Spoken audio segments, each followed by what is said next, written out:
Howdy, my name is Nonat, and today I'll be guiding you through creating a level 1 wizard in Pathfinder 2nd edition.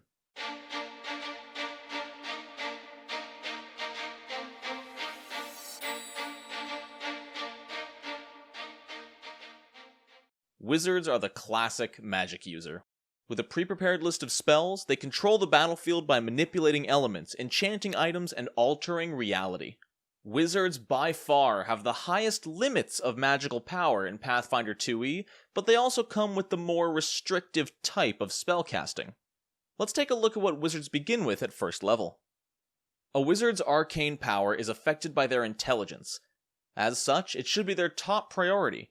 Constitution and dexterity can allow them to be a bit more survivable in combat, but wisdom and charisma can give them more options in social situations. Since no ancestry takes a flaw to intelligence, there's no wrong choice when making a wizard. Elves naturally gain a boost to intelligence, but since every ancestry gains a free boost, that can always be put in intelligence. Some recommended backgrounds for a wizard would be the Acolyte, Barrister, Fortune Teller, or Merchant. Alongside the ability boosts from their ancestry and background, all wizards gain a boost to their intelligence as well as 4 free boosts of their choice. Listed on page 203 of the core rulebook, wizards begin with these proficiencies. Feel free to pause the video if you need more time to read them. The primary feature of all wizards is Arcane Spellcasting. All spells that a wizard gains through leveling up are from the Arcane Spell list, and can only be cast by providing the appropriate verbal, somatic, and material components. A wizard's material components are all considered to be contained within a material component pouch that only needs to be purchased once. The only exception to this are materials required for uncommon spells. All wizards begin level 1 with a spellbook. This spellbook is the source of the wizard's knowledge and contains all of the spells they know. Now, unlike a cleric who can prepare any divine spell, and unlike a sorcerer who can cast any spell at any time that they know, a wizard has both a limited number of spells known and must specifically prepare them ahead of time. At level 1, a wizard's spellbook begins with 10 cantrips and 5 first level spells, but the wizard can only prepare 5 cantrips and 2 first level spells per day. This grants the wizard a solid assortment of spells to choose from, but a limited number of slots to prepare them with.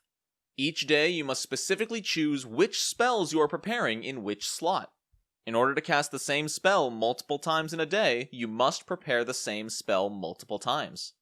So at first level, if you want to cast Magic Missile twice, you have to fill both of your first level spell slots with Magic Missile, prohibiting you from using any other first level spell for that day. The Arcane Bond is a feature that allows all wizards to imbue 1 item per day with a modicum of their magical energy. This item can be anything the wizard chooses. This feature also grants the wizard the Drain Bonded Item free action. Once per day, the wizard may drain the imbued item. This can only be done at the start of the wizard's turn, and allows them to cast 1 spell they have already cast that day before that turn ends. So if you are level 1 and have already spent both of your level 1 spell slots casting Magic Missile, then at the start of your next turn, you could use the Drain Bonded Item free action. You could then cast Magic Missile 1 more time, but only on that turn. This effect does not persist after your turn has ended. Next, every wizard must pick an Arcane Thesis. These are studies that grants the wizard unique functions compared to other wizards. There are 4 distinct theses in the core rulebook. The Improved Familiar Attunement Thesis grants the Familiar Wizard feat, and also gives that familiar 1 additional ability instead of the normal 2. This familiar also gains even more additional abilities at levels 6, 12, and 18. For more info on familiars, check out this video by Basics for Gamers up in the top right hand corner.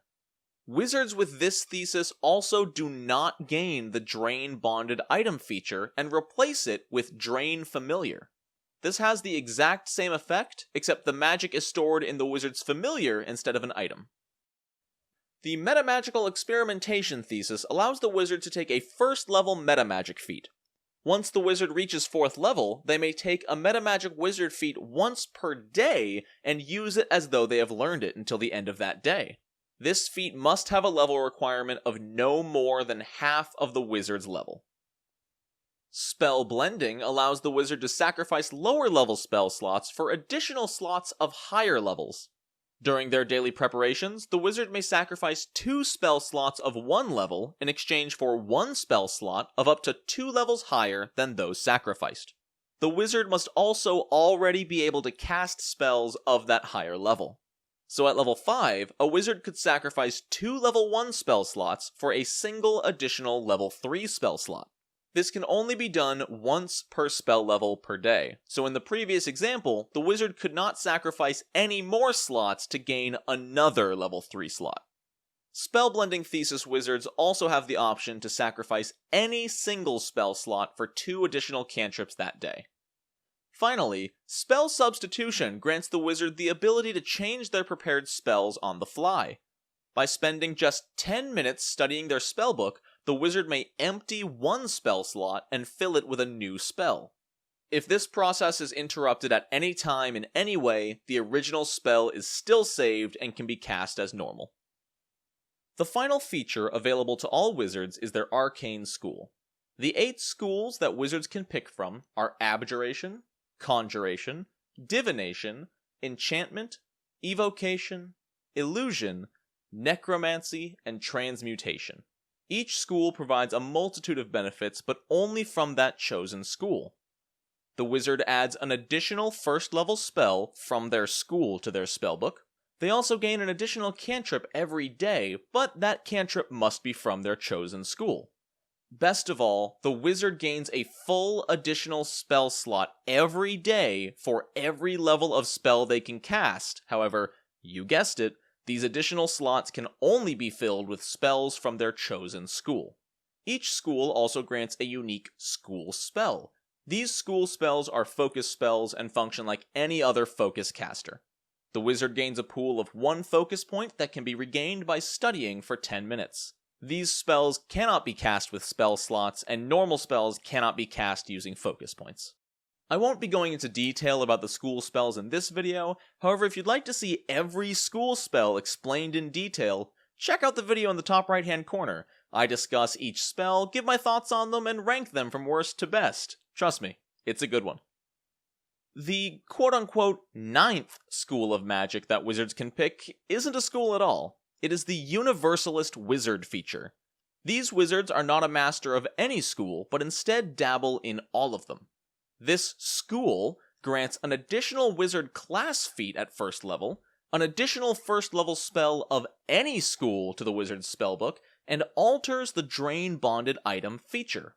Instead of only being able to drain their bonded item once per day, the wizard can instead drain it once per spell level per day.